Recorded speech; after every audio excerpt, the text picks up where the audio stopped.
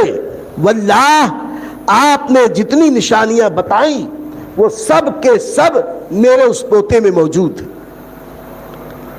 بادشاہ وقت نے اس وقت کہا کہ اے عبد المطلب، میں تمہیں آگاہ کرتا ہوں، وصیت کرتا ہوں کہ تم اس بچے کی اچھی دیکھ بھال کرو، اس کو حفاظت سے رکھو، خاص طور سے یہودیوں سے بہت محتاط رہو۔ یہودی اس کے دشمن ہیں، انہیں خوب پتہ چلے گا کہ ایسے ایسے نبی پیدا ہو گئے، وہ لوگ کسی بھی صورت میں نبی کریم صلی اللہ علیہ وسلم کو وقت سے پہلے شہید کرنے کی کوشش کریں گے، لیکن گھبراؤ مت، وہ کامیاب نہ ہو پائیں گے۔ اللہ ان کا حامی و ناصر ہے، وہی حفاظت کرنے والا۔ اللہ اس بچے کی حفاظت کرے گا، لیکن آپ کی بھی ذمہ داری ہے کہ اس کی دیکھ ریکھ کرو۔ پھر کہنے لگا کہ ارے عبد المطلب، ایک دکھ کی بات بھی بتا دوں، مجھے اس بات کا بھی علم ہے کہ میں عنقریب اس دنیا سے رخصت ہو جاؤں گا۔ کاش میں اس وقت تک زندہ رہتا، مجھے یقین ہوتا کہ اس وقت تک میں زندہ رہوں گا جب یہ نبی آخر الزمان ہجرت کر کے یثرب چلے جائیں گے۔ جس وقت یہ یثرب جائیں گے، یثرب کے لوگ ان کی بڑی مدد کریں گے، انصار مدینہ کا انہیں خطاب ملے گا، انصار اسلام اور انصار نبی کہلائیں گے۔ اگر مجھے یقین ہوتا کہ میں اتنی طویل زندگی پاؤں گا تو یقیناً میں خود اپنے گھڑ سوار دستوں کو، پیدل فوج کو لے کر، اپنے پورے درباریوں کو لے کے یمن سے سفر کرتا، وطن سے بے وطن ہو کے اپنی حکومت کا پایا تخت ملک یثرب کو بناتا، تاکہ جب نبی آئیں تو ان کی خدمت گزاری کر کے میں سعادت کی اونچی منزل پر فیضیاب ہو جاؤں۔ عبد المطلب نے کہا کہ پھر اس کا کیا مطلب ہے کہ آپ نہیں ملاقات کر پائیں گے؟ کہا نہیں، اس کے پہلے میں اس دنیا سے چلا جاؤں گا۔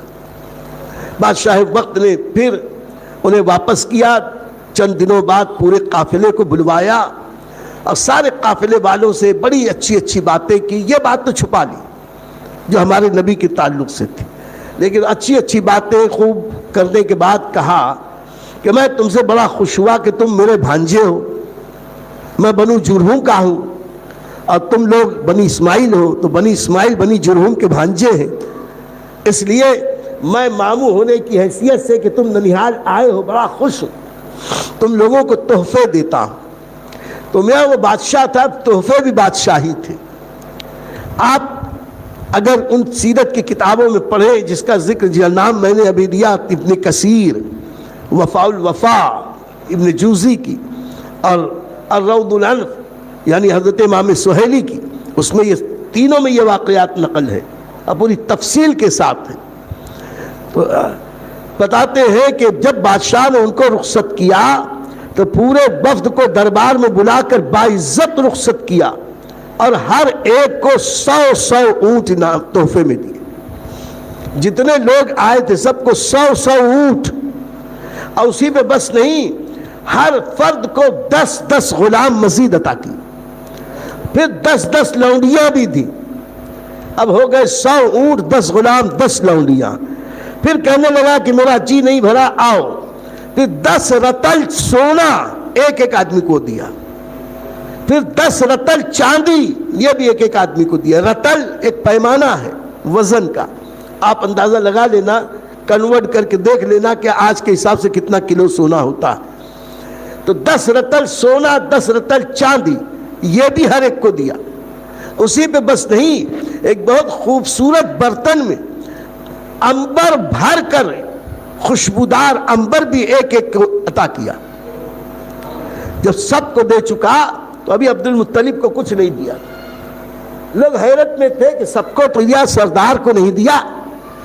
تو جب ان کی باری آئی تو کہا کہ اے سردار، تم دونوں جہان کے سردار ہو، تم تو بنی اسماعیل کے بھی سردار ہو، پورے عرب کے سردار ہو، تم بڑے حقدار ہو کہ تمہارے ساتھ خصوصی معاملہ کیا جائے۔ بادشاہ نے اعلان کیا کہ سب کو جتنا مال دیا گیا ہے اس سب مال کا 10 گنا زیادہ سردار کو دیا جائے، یعنی سردار کو 1000 اونٹ دیا گیا اور 100 لونڈی، 100 غلام، 100 رتل سونا، 100 رتل چاندی اور 10 برتن بھر کر مشک دیے، عنبر دیے گئے۔ عنبر بڑی خوشبودار چیز ہوتی ہے۔ اور اعزاز اور اکرام کر کے یہ بھی کہا، اے لوگوں اس بات پر مت اترانا کہ میں نے تمہیں اتنا اتنا دیا، یہ تو جو دیا ابھی کم دیا۔ میں تم سے گزارش کرتا ہوں کہ اگلے سال پھر آنا، آنے کے بعد اپنے یہاں کے حالات سے مجھے آگاہ کرنا کہ تمہارے یہاں کے حالات کیا ہیں۔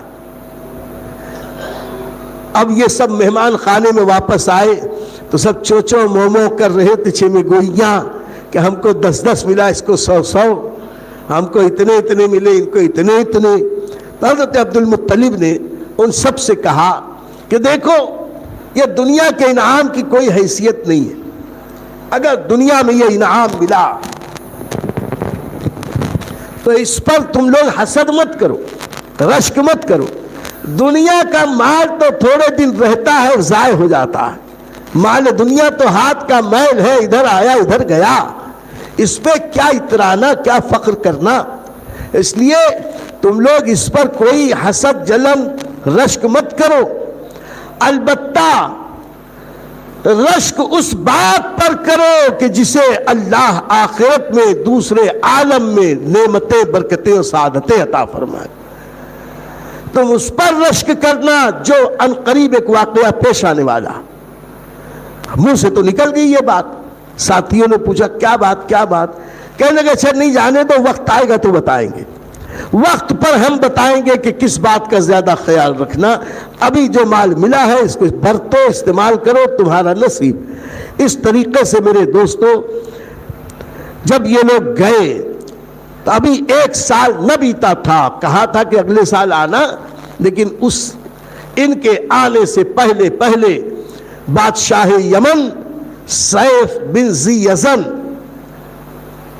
اللہ کے پاس پہنچا، یعنی اس کا انتقال ہو گیا، موت طاری ہوئی۔ نبی کے ولادت سے، نبی کی نبوت کے اعلان سے پہلے وہ اس دنیا سے چلا گیا، یعنی وہ دور فطرت کا بادشاہ تھا۔ اس کا معاملہ وہ جانے، اللہ جانے۔ ہمیں تو اس واقعے سے اتنا پتہ چلتا ہے